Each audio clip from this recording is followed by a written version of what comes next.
My name is Katie Kapler. I am the co-founder and CEO here at InScribe. So I'm very excited to host this conversation with everyone today.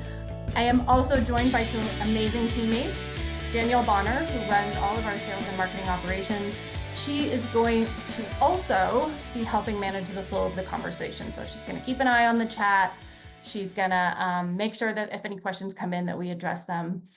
Fully empowered to interrupt, I always say. And also Aaron Knox, who is our Chief Revenue Officer.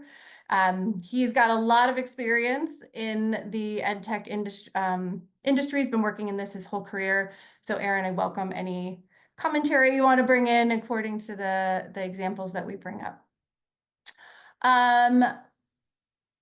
So quick overview. We are going to do just like a quick introduction of what InScribe is. So we're going to talk generally about digital communities, but specifically about InScribe, which is our product and is a digital community platform designed specifically for the higher education market.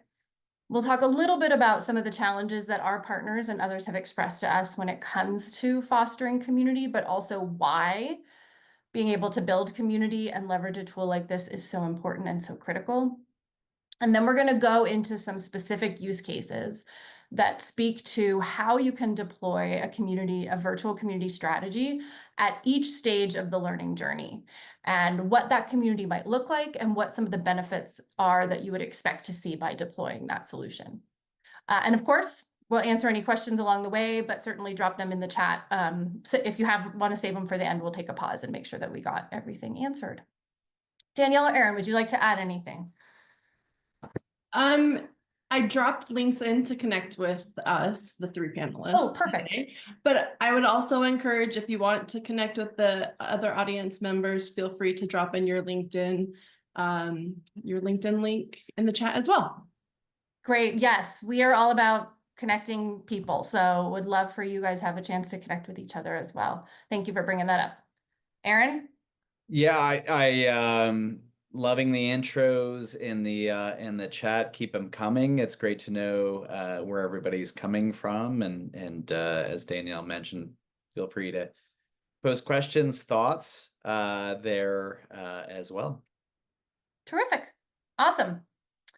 Well, let's get started by just like a little bit of a background on, what InScribe is and why we created it. So as I mentioned, InScribe is a virtual community platform, and our sort of mantra, the foundation that we hold on to, is that we want to deploy technology that is human first, tech enabled. So we do not shy away from technology. We do not shy away from things like AI and machine learning. But when we deploy that in a learning context, we want to do it in a way that is promoting the ability for humans to connect, to save them time so they can do the things that really only humans can do, rather than replacing those connections. There's lots of technology out there that's doing the latter, and there are good reasons for it. But from our perspective, and you'll see a little bit later as we get into why we believe tech community is so important, that the human connection students are building throughout their education journey are some of the most critical assets that they gain through this process. And so our focus is always on what can we do to make those interactions better, stronger, richer, and done with greater efficiency for you and for your learners. A lot of our work is born out of kind of my history, which is that I started at a company called eCollege, which was a early learning management platform in the market, late 90s, early 2000s. But what was unique about eCollege is that it focused in the fully online learning space. So I know everyone here today, some of you have online programs, some of you maybe don't. But what that experience taught me was the power of technology to really democratize access to learning, to information, and to people. And so when I left eCollege with some of my now co-founders, we wanted to create a platform that could kind of take that concept out of just the classroom and start to apply it to all the other aspects of a student's journey. How do we make it so that any student, regardless of modality, background, experience, goals, would have equal opportunity to engage and to access information and to have that as a successful foundation of their learning experience? And so that's really the foundation of where InScribe came from. Rooted in a lot of our work is our belief in the sort of critical importance of belonging for our learners. I'm sure many of you have, studied or know about sense of belonging and the role that it plays in our lives, and particularly in education. But the reality is a lot of students don't come to their post-secondary journey with this rooted as part of their experience. And for some institutions, it can be very difficult to foster this among their learners. You have to be really intentional about creating. It's a very tricky balance, because as an institution, you need to be intentional about creating these opportunities and this feeling for your students. But you can't just sort of say to them, yes, you belong, you should feel like you belong. So what it's really about is, how do you create authentic experiences that allow students to connect with others in meaningful ways that make themselves feel heard, feel valued. And that is something that can be done not just at a point in time, but really should be done from the first day a student interacts with you, all the way through their learning journey and even beyond as they become one of your alums. So that's a lot of what we're going to talk about today. Of course, belonging is also rooted in sense of security and empowerment and confidence, all the things that are also, of course, tied to success and retention for our learners. So that's a big core component of what we think about and what we'll talk about today. I feel like I've covered this question pretty well. But the conversation today is tailored for sort of a specific type of institution or a typical type of student experience, which is, you're not at an enormous school, but you're part of a close-knit community that has a strong culture. And how do we capitalize on the power of that culture across this entire landscape to make sure that no students get left behind? And so you'll kind of see that woven through our discussion today. I would also love to know why you're here. So if, as part of your introduction, or if there was something in particular that brought you here today that you're really worried about or wondering about or excited about, please drop that in the chat as well, because good for us to know so we can make sure we talk about it. But also, I think you'll find that if you share something that's really important to you in that chat, you're going to find other people attending this webinar that feel the same way. And that's another great way for you to build relationships and connections. Danielle, anything you would like me to touch on before I jump in? No, let's charge forward. Awesome. Okay, so we talked a little bit about this already, but why does community matter?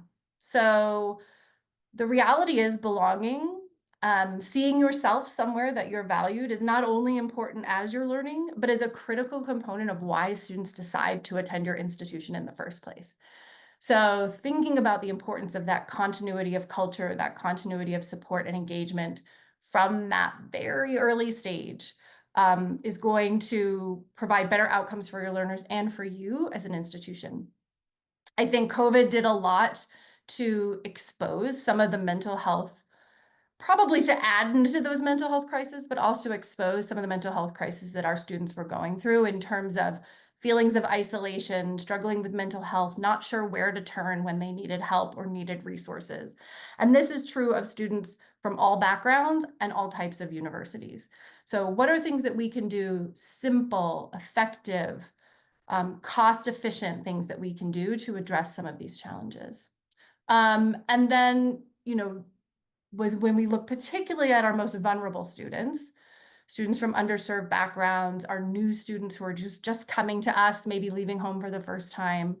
We know that that is a very vulnerable time where the chance of losing that individual or having them not continue in their journey is really high. So what are those wraparound things that we can do for them beyond what you're already doing, which I'm sure in terms of advising and coaching? What are some of the other things that we can wrap around those students to create that safety net and help pull them forward? Now, this all sounds great, right? Let's put community in place. We're going to address all these challenges. Everybody's going to be happy. Well, the reality is there are things that get in our way, things that make it difficult to create a cohesive community of care across this journey. I won't touch on each of these. You can look at them, but I would say from what I hear from institutions, what the main things are, one is the fragmentation or the siloed nature sometimes of a higher ed institution. The enrollment team is separate from the student support team, is separate from the academics and learning team. I will say, however, at a smaller institution, I think one of the strengths of smaller schools is the ability to break down those silos, that people know each other, that the administration has a shared vision and purpose. And so the opportunity to kind of come together and create more streamlined services for our students, I think, is stronger sometimes in that environment. Student disconnection and isolation is not just bad for the students. What we also hear is it means they are less likely to take advantage of the services that you're offering. So it's wonderful if we have all these great things like advising and coaching and tutoring and career services, but if students aren't going there, aren't accessing those resources, we're not able to help them. So also thinking through how we can create models where access to those amazing and important resources is made easier and more efficient for the learner.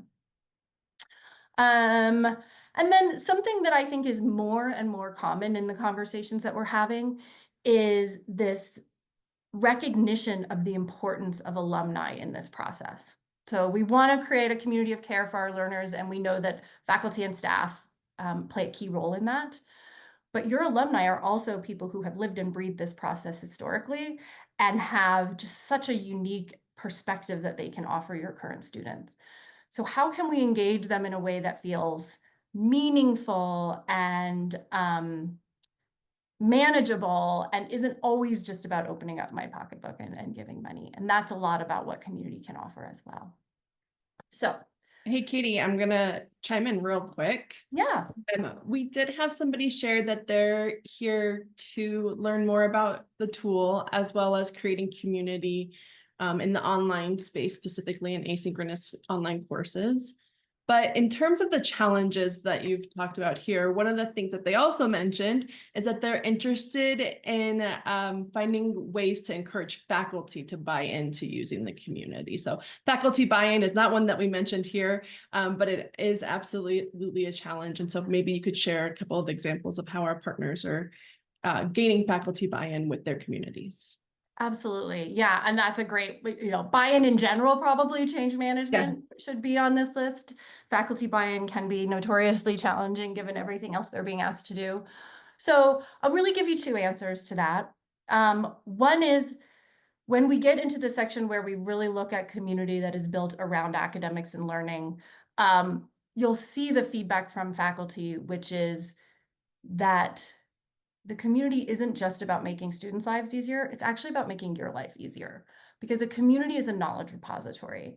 And so on a very tactical level, you're taking what would have been having to answer the same question 100 times and answering it in a shared space where now all students can benefit from the one answer that you provide.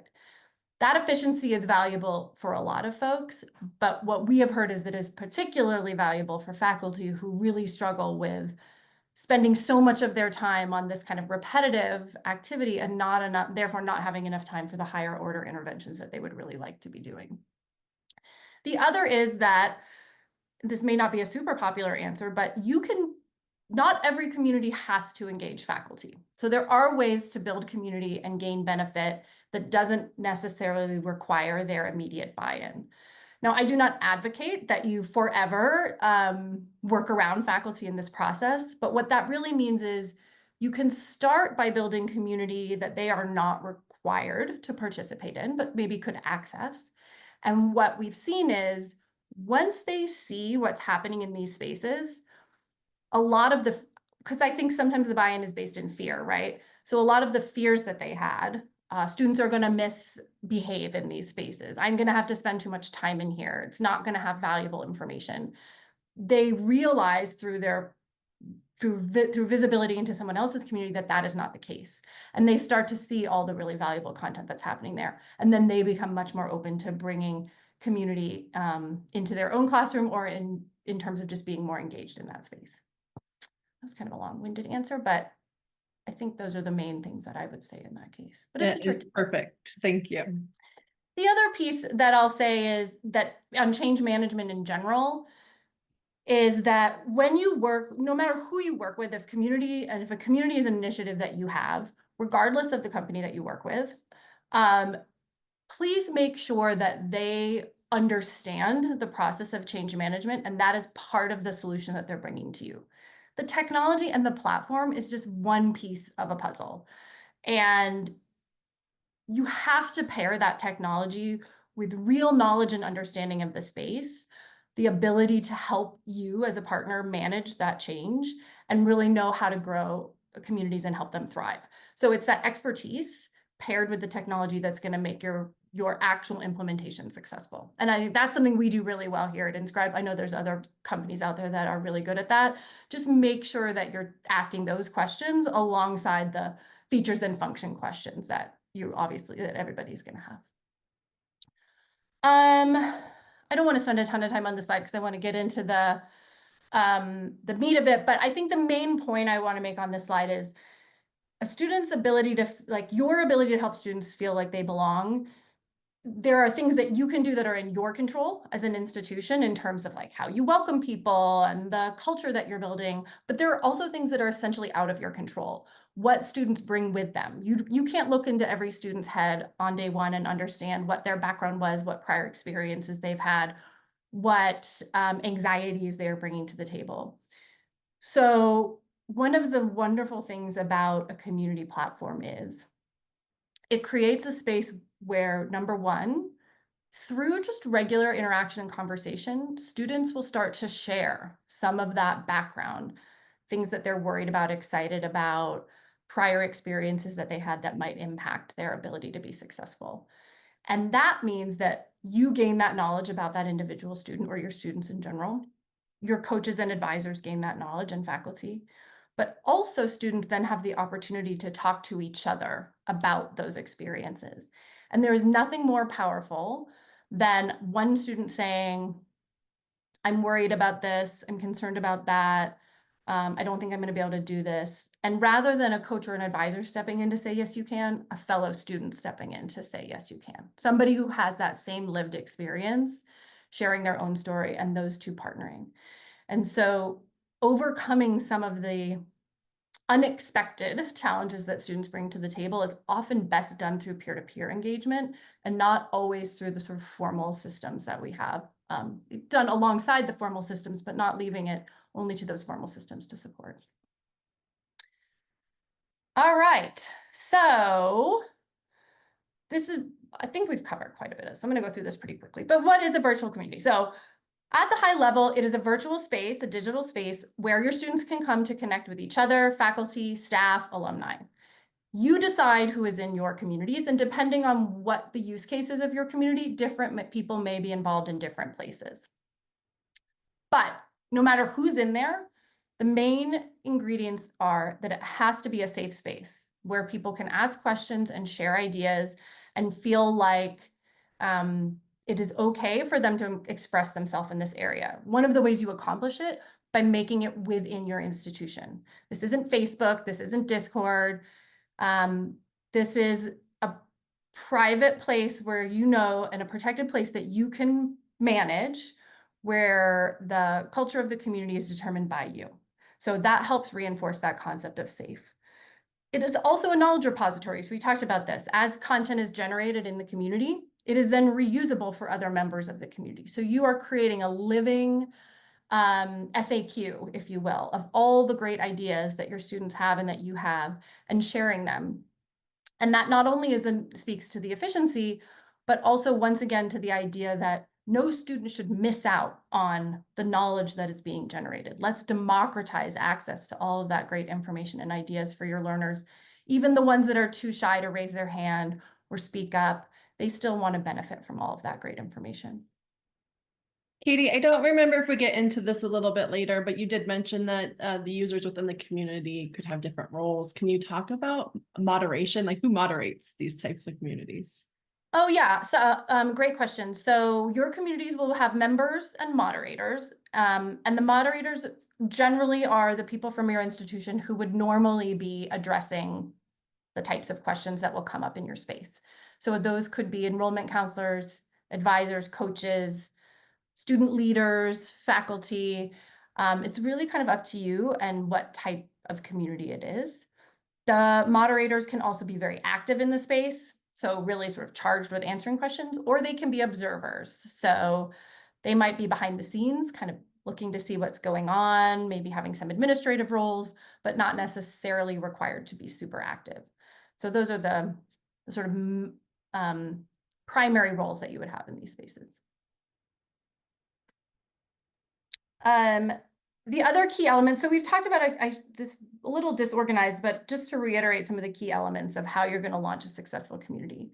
So 1, make sure that it is a safe space that students know about and that it's highly flexible. 2, make sure that it is where the students are already going. So you want to integrate your community into the places where students already go, whether that's the LMS or the portal or your website. Just get it in front of them so that if it's off to the side, they're going to forget about it. They're not going to want to use it. So make sure that you're weaving it into those workflows that you already have. Make sure that you have the right wraparound services and support from the partner that you're working with, and that they have the expertise to help you be successful. And then make sure you have the right people in there. So the moderators that we talked about to help lead the conversation and guide it. And that's going to provide the great structure for you. We also happen to have a mobile app. So in this idea of like really meeting students where they are, having that native app in their back pocket allows them to have their community on the go. But that's just one component of the like, let's be where the students already experience. Okay, I want to talk more about some specific use cases. So we're going to go across the student journey and look at examples of communities from our partners and some of the outcomes they've seen. We're going to start with enrollment and admissions, talk a little bit about advising and student success, academics and learning, peer connection, and alumni engagement. So you'll see that there are some commonalities across these spaces, but they also have some unique features. Also keep in mind that as an institution, you have the ability to deploy a targeted community. Let's say you're really struggling with the admissions piece of, you're really focused on admissions and management. You may start by deploying a single community focused there, but then you have the opportunity to grow your community strategy over time. So don't think about this conversation as, oh my goodness, I have to deploy 6 communities at the same time to have success. You can deploy point solutions, start to gain some benefits, and then grow over time. But the first one we're going to talk about is enrollment. So one of our partners, Western Governors University, I appreciate that not everyone on this call is working at the size and scale of WGU, nor do you probably have only online enrollments the way that they do, although some of you might. But what I like about this example is that sometimes when we talk to schools about building community, they'll say, oh, I don't have the capacity, or it's going to be too much work to put it into the community. We're going to be too busy in there. And the fact that if you see on the last line here, they had, 3,500 participants and 80,000 views of their posts in 5 months shows you that the community actually is designed to support scale. So rather than make life harder and more complicated, implementing something like this actually makes everybody who's part of the enrollment process much, much, much more efficient. So if a school like WGU can do it, you can absolutely do it too. The way that it works with WGU is we created a community that was designed for prospective students. So those students who were just thinking about joining a program at WGU, students who had been accepted but hadn't started yet, and then combined those with the enrollment counselors, current students, and some alumni. So it was kind of a mix of people who were at different parts of their journey. The goal of the community was twofold, was to help students really understand what it was like to go through a learning journey at WGU, to start building relationships and connections, and then also to have just really tactical, easy access to support as they're going through the paperwork and the checkboxes and the process of the enrollment process. So they knew where to go. They had one place to go when they had questions. Something that was, and you can see here, one of the really great outcomes were that those students that engaged in their enrollment portal were twice as likely to matriculate, to start the program, to complete the enrollment process and actually begin their program at WGU. So a huge influence on the number of students who then started in the program. Just to go a little bit deeper and help you understand. So this is an example of their community. It was designed to be integrated in 2 ways. So one is into their enrollment process. if some of you have an enrollment process that students are actually logging into, you can create an access point to your community there. If not, they also had access to the community from the website. So even if they didn't have a WGU account yet, they could get into the community, view it from the website, and then if they wanted to ask a question or engage in some way, they would be asked to create an account using some sort of social login. So we weren't excluding students who hadn't yet matriculated, and we also were helping the enrollment team capture contact information for students who had an interest in the program. So it was another way for them to kind of weave that into their enrollment and marketing process. The benefits that they saw here were really twofold. So one was students kept saying to them, I want to know what it's like at WGU and I want these answers to be really authentic. It doesn't count for the enrollment counselor to tell me what it's like. I really want to hear from a current student or from an alum. And so you can see some of the, sample questions over here on the side, how that manifests. And what was nice is because, again, WGU controlled who was in this community, they got to handpick the current students and alumni who would be in there providing these answers. So it was student leaders, people who were doing, had great success since they graduated or were in jobs that were common, high value jobs for their learners. The other thing that they did is it created a much more scalable environment for their enrollment counselors.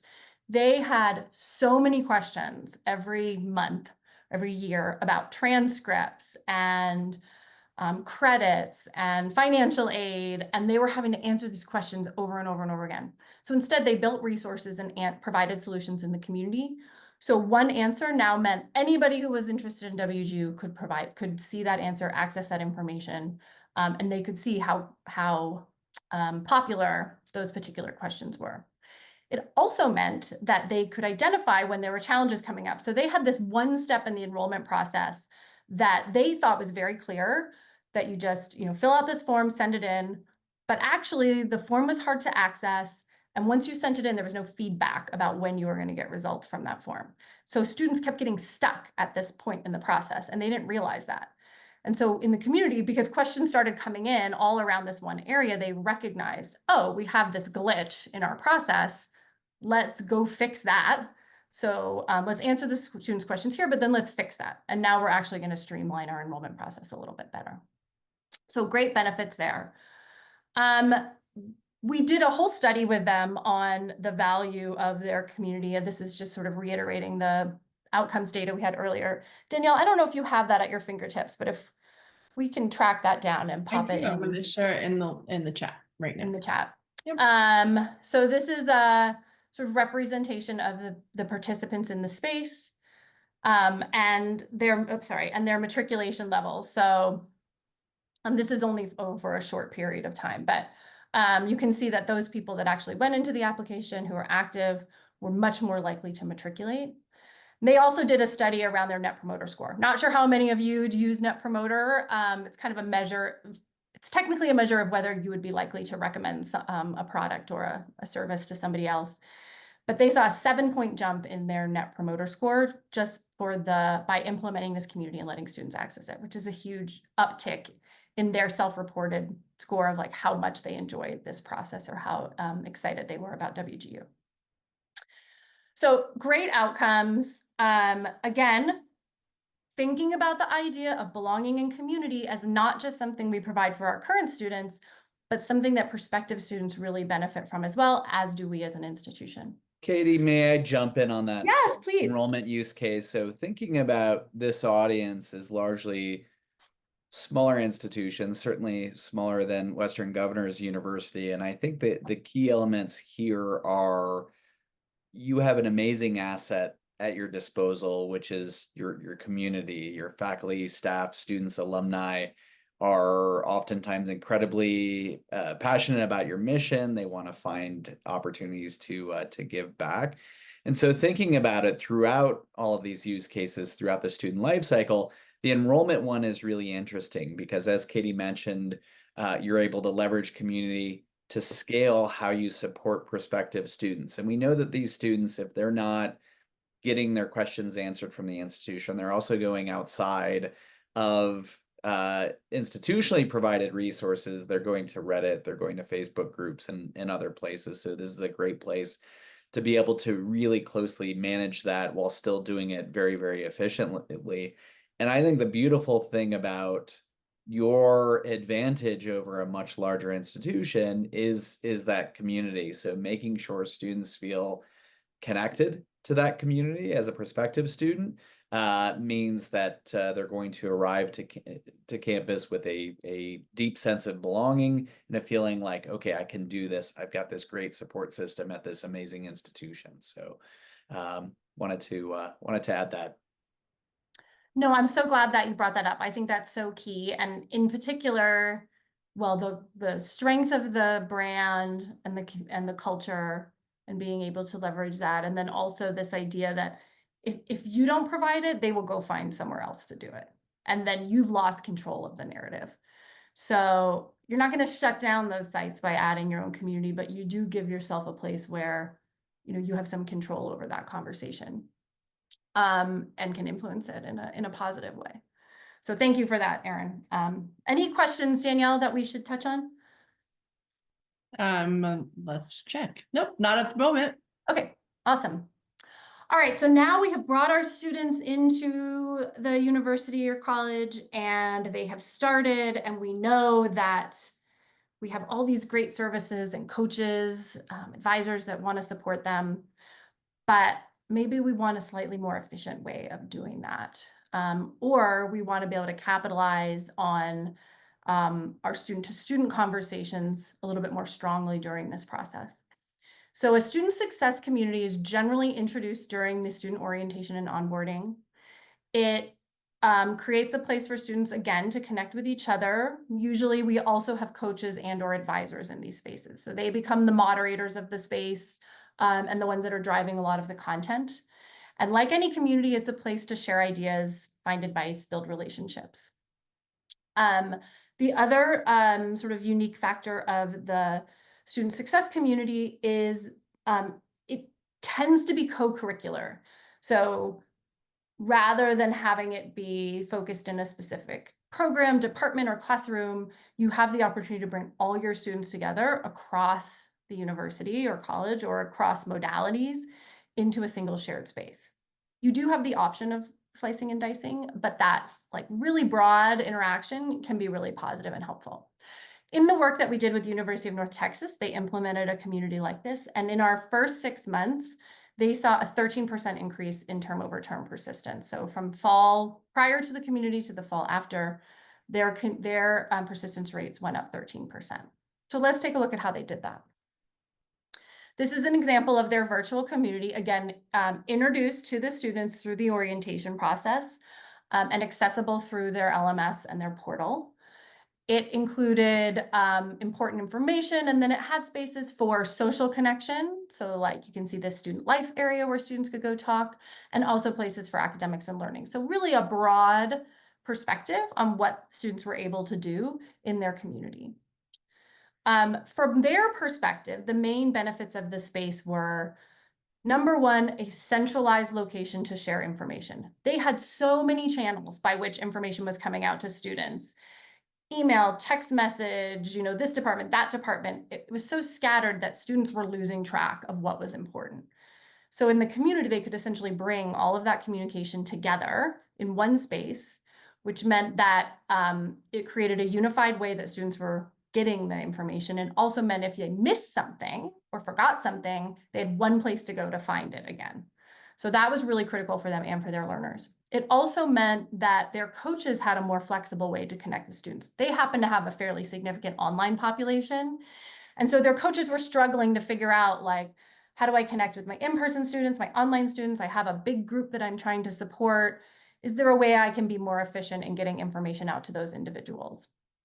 And then the last was, again, how do we make it a place where students can talk to each other, overcome some of those challenges around belonging or imposter syndrome that some of their students come to the table with. And we can see some examples here. And one of the things I love is, the idea that they had, introducing the coaches, come find me, stuff that's specific to their graduates. And then in the middle here, what you see, this little icon denotes that it was what we call a live session. So they were sharing information asynchronously, but they were also having these synchronous events where they wanted to bring students together, in this case through Zoom, but still done synchronously. And they were having trouble getting people to attend. So they started to promote these live events in their InScribe platform. And you can see they went from, a few tens or maybe 100 students to then they had over 9,000 students viewing that content. So the ability to reach a broader set of learners and bring people together in unique ways was really highlighted by their community activity. So again, they saw through this work in a 13% increase in persistence. We saw altogether, they did a number of live sessions and had over 25,000 students viewing those sessions over time. They had almost 3,000 views of the resources that they posted. So they would put content into the community and then they could see what content are students accessing, what are they looking at, who's looking at it, how does that change over time. And so it really gave them back a lot of information about what are we putting out that's useful to students? Do we know if they're actually using it? And just having that simple, easy access to information drove a really outsized improvement in the outcomes for their learners. Questions on that one, Danielle? I'm gonna or drop anything that the you would like link. to add, friends? Oh, I'm gonna drop the link for the case study in the chat. So if you want to learn more about the UNT case study, you can go ahead and click on that link. But if Aaron has anything he'd like to add, we don't have any questions at this point in time.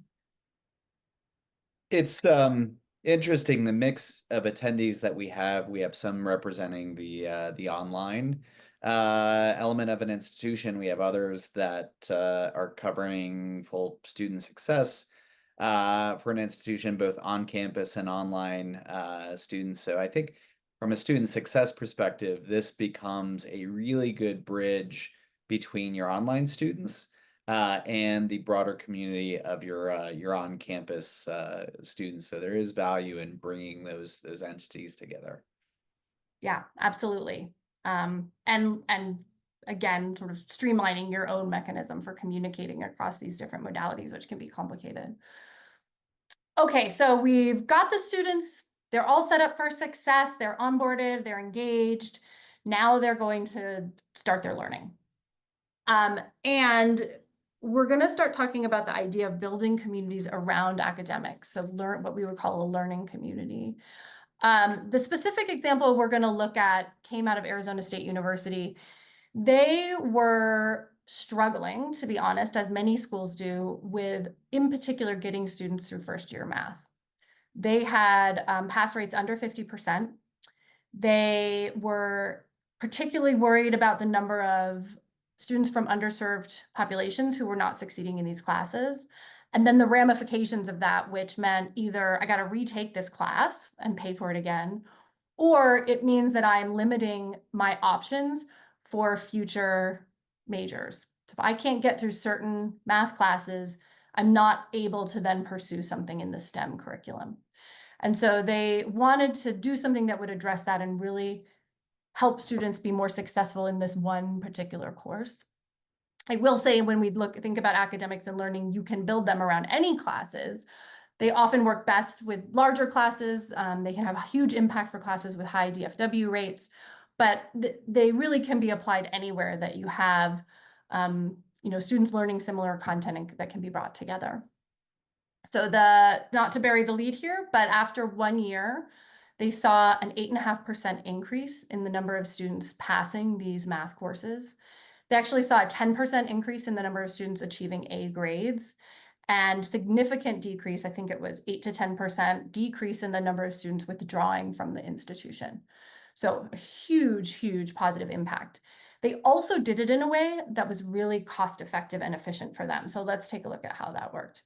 So they built what would be called an ASU math, or primarily, I think it was college algebra. There might have been some others in their community. And that meant that any student taking first year math, regardless of what section they were in, all had access to a shared math community. That community was integrated into their LMS. So in this case, they're using Canvas, but they would click on the link in Canvas and it would bring up access to the community directly within the context of that page. Faculty were also in the community, but they were not actually required to be the moderators. So what ASU did is they pulled in their learning assistants, and in some cases, folks from the tutoring center, and they became the primary moderators of the math community. So faculty can go in, they can see what their students are asking. They're welcome to answer and participate if they want. But really the staff from these other areas were the ones providing primarily the answers. The other thing that ASU did is we worked with them to source a bunch of open source content. So you see an example here of a Khan Academy video aligned to the topics that the students were learning week to week in their college algebra. So when they launched into the community, they would not only see the questions and answers from other students, but they could also access a small repository of supplemental content that would explain the concepts that they were learning in a slightly different way. And so by helping them source that information, it meant there was sort of a secondary explanation students could go through before posting a question to get help. From their perspective, the main benefit was now each faculty member is not having to go out and build these supplemental resources one at a time. We could source them together, put them in the community, and now all the faculty and all the students are benefiting from those. It also created more of a just-in-time support model because most of their students were learning, were studying, I should say, at night, on the weekends, when faculty members really are not available. But when they have access to a community, it's possible that the TAs might be, working at some off hours, but moreover, it's highly likely that another student was in there working at the same time. So if it's midnight on Sunday and the student's struggling, they can go in, maybe they find the answer they need, or they can post a question and another student can jump in and start helping them. So that peer-to-peer learning and peer-to-peer mentorship was really critical to the success of this community. It also, similar to what we saw in the enrollment space, helped them identify where students were getting stuck. Now they would say, well, I already know where students are getting stuck. I can see that everybody is getting tripped up on quadratic equations, so I know that that's hard. But actually what the community did is let them go a level deeper.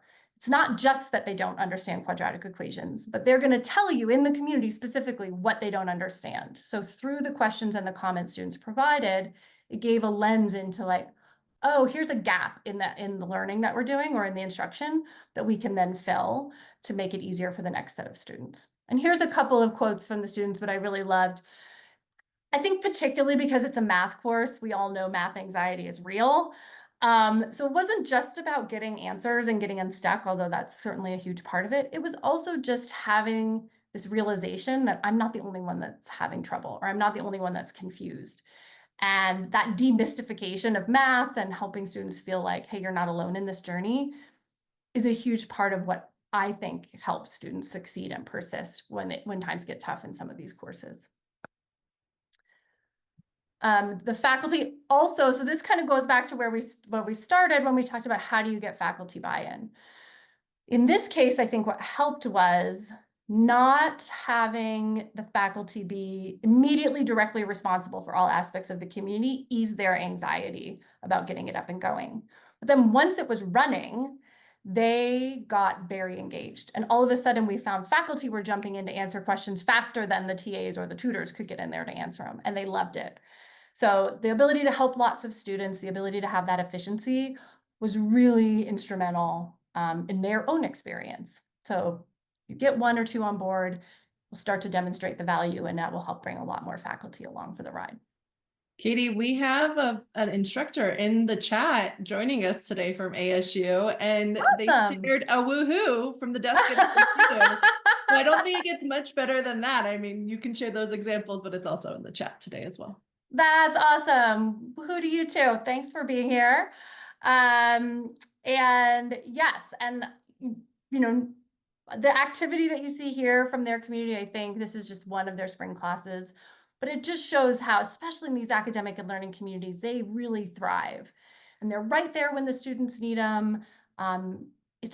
it's a type of tool students are so used to using, so they gravitate to it really, really quickly. And then this also is a great example of some of the analytics that we provide at InScribe. So you can see really detailed information about who's in your spaces, what they're doing, how active they are. We really want to make sure that you have the visibility and the information that you need to understand how your communities are working. So I'm glad we have this slide because it helps articulate that as well. Oh, and then these were the outcomes. So we saw from 2019 to 2020, that 8.5% increase. And then we replicated the study again in the spring, just to make sure it wasn't a fluke. And we saw an almost 8% increase. And we've actually repeated the study multiple times, and we see the same consistent, well, we've repeated the study with this class and then with other classes that we've deployed to. And you see very consistent results across not just math, but really any modality of learning that you bring the product into. Okay, so let me do a quick time check. All right, I'm gonna go quickly. Okay, so we have 2 more examples, and then we're gonna be wrapping up. This one here is about supporting peer connection. So it's similar to what we saw in the student support use case, where this is a community that is co-curricular. It's often across the institution. To Erin's point, a great way to bring online and on-campus students together if you have them. The thing that's a little different about this is rather than have active moderation from advisors and coaches, the peer community is really what we would call for students by students. So the main thing you as an institution can do is stay out of the way, maybe empower some of your student leaders to be moderators or to kind of take charge of the space, but really then just step back and let the students run with it. And Fort Hays did a really nice job of that with their space. It was integrated into Blackboard, not in the classroom, but on the main page of Blackboard, so students could access it there. And they called it their I was gonna say why they did it. They called it their Tiger to Tiger community, and we'll take a look at what it looked like then. But the reason why they ultimately did it is they did some surveys of their students, and the 2 headlines that really jumped out were, how often do you interact with like outside of what you're required to do, how often are you interacting with fellow students on stuff related to courses? And you can see here that even the on-campus students, almost 25% said never. And the online students, fully 60% said never. And another huge number said very, very rarely. So they were already seeing like peer engagement seems to be very low, especially for our online learners. And then when they looked at how often are you interacting on things that aren't related to courses, wow, that number for online students in particular jumped all the way up to 80%. And this was really worrying to them because when we talk about things like isolation and, feeling lonely and mental health, I get that online students have other things going on in their life, but academics and learning takes up a big portion of that. And if you start to have difficulties, if you're tripping up in what you're doing in learning and you don't have anybody to relate to or talk to about it, that's a dangerous situation for that student in terms of their ability to persist. So Fort Hays wanted to do something about that. So they created their Tiger to Tiger virtual community, again, for students, by students, really set up as a social space, but a place where they should be talking about what they're doing at the university. And again, it was integrated into Blackboard. Students were not automatically added to the community. They found the community on their own and opted in. And they had some great examples of students coming in and talking about, they had some of our best examples, I would say, of where students would come in and be a bit vulnerable, share some worry that they had or anxiety, and the other students jumping in to support them. Andrew Feldstein, who's our primary contact over there, tells this great story of, it's not this post, but something very similar to this, where a person came in and said, maybe I'm too old, and I don't know that I can do this. I'm coming back after being out of school for a long time, and I'm just not sure that this is the right choice for me. And he saw that post come in, and he thought to himself, I should probably jump in and answer because I don't want this poor person to go like totally ignored. But that was anti to his philosophy, which was like, let the students do their thing. So he waited, and within 5 minutes, there were 300 views of the post, 7 responses of people jumping in to say, me too, I feel the same way, we're in this together. And his recognition of, if I had jumped in and said something, it would have been meh, but to have all these students jump in, if all I do is help this one student succeed and persist through this intervention, it was totally worth it. So, but we've seen that same thing replicated in this space over and over again. The other thing I like about this slide is it highlights one of the features of InScribe, which is Rosie. Rosie is our technology assistant that lives in your communities and helps with things like scalability and health. And in this particular case, what Rosie has done is she's run the conversation that we see here through a sentiment API and identified that this individual is somebody who is feeling particularly upset, frustrated, overwhelmed. And so Rosie has flagged that post for the moderators and elevated it to them to say, so this flag is not visible to the student, but said, hey, I think the student is really struggling. You might want to jump in and intervene with them quickly and directly. And so it's a great example of how technology doesn't take over the interaction, but can step in to identify where high priority interactions are needed and then alert the humans to come in and do the things that they're really, really good at. Here's some more examples of kind of what went on in the Tiger to Tiger virtual community, but more importantly, the results. So they had really high uptake on the space. And you can see here, my Zoom bar is in the way, so I can't see what I'm doing. There we go. Oh, whoops. The number of students that had positive reactions to interaction, feeling more connected, feeling like better supported, all high of those students that were using the platform. So the follow-up here is that they're doing a belonging study as well, and going to measure specifically how students' sense of belonging is influenced alongside their sense of peer connection. Okay, last example. Anything, Danielle, you want me to? No, not at this moment. Okay. Keep All it right. on. So our last example is from Rio Salado College in Arizona. They had a similar solution to what Fort Hays did in terms of engaging peers and creating a peer community. And they also, because they're a two-year school, students are kind of coming in and out, naturally had a significant portion of alumni in that space. And so it really represented the idea of creating a shared space for students, but then having alumni join that space, not just so that alumni could talk to other alumni, but so that they could actually talk to the current students and provide them with advice and examples and support as they're going through that journey. And with Rio, we actually did one of our really detailed research studies, which Danielle will share with you, around belonging and peer connectedness. And in fact, if belonging is something that you are particularly thinking about, or peer connection at your institution, we have the study design in a replicable format. So we can actually partner with you to rerun the study with your students and measure the outcomes across both of those. So we have the survey questions, the study design, everything is fully ready to go. So you can let us know if that's something you're interested in. But here's an example of their Rio Connect community. Again, access through the LMS, so students could get in there whenever they wanted to. And this is one of the great examples out of their community. Even better that they used all the font colors that they had available to them in the community. But another example of somebody saying, here I am, I'm coming back to do this. I'm so excited. I'm like recreating myself. And all the students that jumped in to say, me too, life is hard. We live complicated lives, but education is important, and we're going to support each other through this process together. You probably saw in the earlier slides, we won't go through all the details of this, but needless to say, we surveyed students when they had been in the community for a short period of time, and then again after about 6 weeks. And we found that there was about a 40% increase in the feelings of belonging, and about a 20% increase in the feelings of peer connectedness in just those 6 weeks. And in fact, you can see that we had some students who came in who already had a high sense of belonging and continued with it.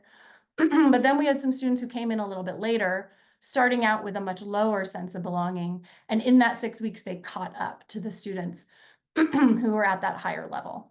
So it really is about helping bring students along, doing it in an efficient and quick way, with a solution that honestly is quite simple, easy to deploy, and very, very cost effective. So we've been through the student journey. We've talked about how we can help students in the enrollment process, support them as they're coming in and through their academics, help them connect with their peers, and continue to engage them even as they are alumni. And this is really what it means to have a strong community of practice, community of care that extends across your entire learning journey and influences all the benefits that you want in terms of belonging, peer connection, retention, persistence, and efficiency for you and your staff and institution. So with that, we are going to wrap up, but I'll see if there are any final questions coming in. I think Danielle is also going to deploy a quick poll. So what I'd like to say is this is a super high level overview. And the reality is each institution is slightly unique. And one of the great things that we bring to the table is our expertise in this area. So if there's one of these use cases that really stood out to you that you'd like to go a little deeper, or if this really is something that you're thinking about at your institution, set up time to talk to us. Let us learn a little bit more about you. We can tailor a conversation that is really unique to your circumstance and kind of give you that custom view of what this would look like for your learners and what outcomes you really are likely to expect based on your type of institution. So I really hope that we can continue the conversation. I know that my LinkedIn was put into the chat a while back. Please, please, please connect with me on LinkedIn. I'm pretty active there. Love to extend my network and to meet all of you who are doing such fantastic work in this space. And yeah, please connect with us and reach out to learn a little bit more. We're very passionate about this work, as you probably gathered, and would love to help support you in this effort as well.